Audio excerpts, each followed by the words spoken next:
अब से आप चौंकिएगा नहीं अगर किसी गांव के ऊपर, किसी खेत खलियान के ऊपर आपको ड्रोन उड़ते दिखें। ये ड्रोन मध्य प्रदेश शासन द्वारा प्रदेश के ग्रामीण आबादी क्षेत्रों में संपत्ति सर्वेक्षण के अभियान के तहत बुलाए गए हैं। उज्जैन जिले में इस अभियान की शुरुआत हो चुकी है और पहला ड्रोन उज्जैन तहसील के ग्राम उमरिया खालसा में 13 तारीख को उड़ा। भारत सरकार की स्वामित्व योजना के अंतर्गत संचालित इस सर्वेक्षण का उद्देश्य नक्शे के आधार पर संपत्ति के मालिकाना हक का शासकीय दस्तावेज तैयार करना है। ग्रामों का आबादी नक्शा तैयार करने का कार्य इन ड्रोन के प्रयोग द्वारा किया जा रहा है। उज्जैन कलेक्टर श्री आशीष सिंह के निर्देश पर 13 सितंबर से यह सर्वेक्षण का कार्य उज्जैन तहसील के ग्राम उमरिया से प्रारंभ हो चुका है। ड्रोन सर्वेक्षण का कार्य अधीक्षक भू अभिलेख सुश्री प्रीति चौहान एवं उनकी टीम की उपस्थिति में किया जा रहा है। आज भू अभिलेख अधीक्षक प्रीति चौहान ने इस संदर्भ में हमें बताया। उज्जैन जिले में आबादी सर्वे का कार्य प्रारंभ हो चुका है। स्वामित्व योजना के अंतर्गत आज सर्वे ऑफ इंडिया से जो आरडी शाह हैं उन्होंने भी सभी तहसीलदारों और एसडीएम साहिबान को और आरआई साहिबान को उसमें बारीकियां बताई जो पिछले जिलों में अगर कुछ त्रुटि हुई है तो यहाँ हम कैसे ध्यान रखें। एक अच्छा सेशन रहा हमारा। दूसरा, इससे जो ग्रामीण आबादी है उसको अपनी संपत्ति के दस्तावेज के रखरखाव से लेके उसका भविष्य में वो अपनी संपत्ति की तरह कैसे प्रयोग कर सकते हैं, इसके लिए भी उनको लाभ प्राप्त होगा। और इसके अंदर सर्वे ऑफ इंडिया, पंचायत विभाग और राजस्व विभाग तीनों मिलकर कार्य कर रहे हैं। और उज्जैन जिले में अभी चूँकि कार्य शुरू हुआ, लगभग 1100 गाँवों में हमको सर्वे का काम कराना है।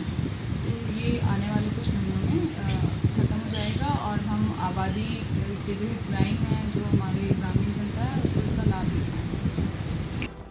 इसके बाद जबलपुर से आए आरडी शाह ने हमें बताया कि टीम को वृहद ट्रेनिंग दी जा रही है ताकि नक्शों में गलतियां कम से कम हो और आगे पंचायतों को सुविधा हो सके। जबलपुर से आया हूँ। चूँकि पीएम के निर्देशानुसार हमको 2024 तक आबादी सर्वे का काम पूरा किया जाना है, जिससे कि हमारे ग्रामीण लोगों को इससे लाभान्वित हो सके। एक्चुअली इसमें क्या है कि गांव के जितने भी लोग थे उनके पास ज़मीन है, जायदाद है, लेकिन उनकी कोई प्रॉपर्टी का अधिकार का कोई पेपर नहीं था। उस संदर्भ में हमारे माननीय प्रधानमंत्री जी ने योजना डाली है, जिससे कि हम ग्रामीणों को उनकी जो भी उनकी जहाँ पोजीशन है उनकी संपत्ति का अधिकार दे सकें, ताकि वो अन्य कार्य जैसे बैंक लोन या कोई भी अगर लेन देन करना हो, बेचना हो, खरीदना हो, वो इजी वे में कर सके।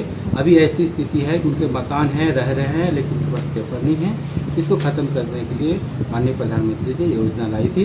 उसी संदर्भ में अपने मध्य प्रदेश में लगभग 20 जिलों में काम चल रहा है, जिसमें 4 हमने और कंप्लीट भी कर चुके हैं। भोपाल भी अभी कंप्लीट करने जा रहे हैं। मतलब 25 में से 5 कंप्लीट हो गए हैं, 20 पर अभी रनिंग में हैं। और हम कोशिश कर रहे हैं कि अभी 8-10 टीमें और हम अन्य जिलों में भी लगाने जा रहे हैं, जिससे कि हम प्रधानमंत्री के द्वारा दिए गए समय सीमा पर ये कार्य को संपन्न कर सकें। और इस संदर्भ में हम प्रीति मैडम से भी रिक्वेस्ट किए थे कि हम एक्चुअली स्टार्ट हो रहा है, कुछ पाया गया है गलतियां हो रही हैं आबादी सर्वे में, उससे हमने इनको रिक्वेस्ट किया था कि आप मीटिंग करें, रखें, जिससे कि हम थोड़ा सा स्टार्ट के लिए कैसे करें वो बताएं। उसी संदर्भ में आपके यहाँ पधारे थे और मैं को लगता है कि जो भी हमने अभी ट्रेनिंग दी थी उससे सभी लोग लाभान्वित होंगे और जो हमने गलतियां पाई अन्य डिस्ट्रिक्ट में वो यहाँ पर ना हो, ये शायद संभव हो सके। एसएलआर प्रीति चौहान ने यह भी बताया कि इस योजना से सभी पंचायतों को लाभ होगा। उनके पास गांव का मानचित्र व रिकॉर्ड भी उपलब्ध हो जाएगा। पंचायत संपत्ति को कर के दायरे में लाकर राजस्व भी बढ़ा सकेगी। संपत्ति की पहचान हो सकेगी। कई संपत्ति विवाद स्वतः खत्म भी हो जाएंगे। इस सर्वेक्षण से ग्रामीण जनों को काफ़ी लाभ होगा और सरकार की इस महती योजना से ग्रामीण जनों में उत्साह है और वो आगे बढ़कर इसमें सहयोग भी कर रहे हैं।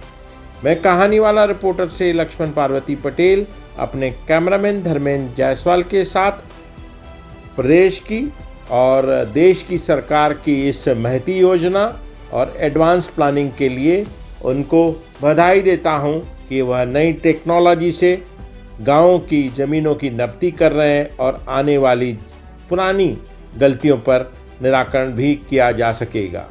कमाल है ड्रोन, कमाल है न्यू टेक्नोलॉजी।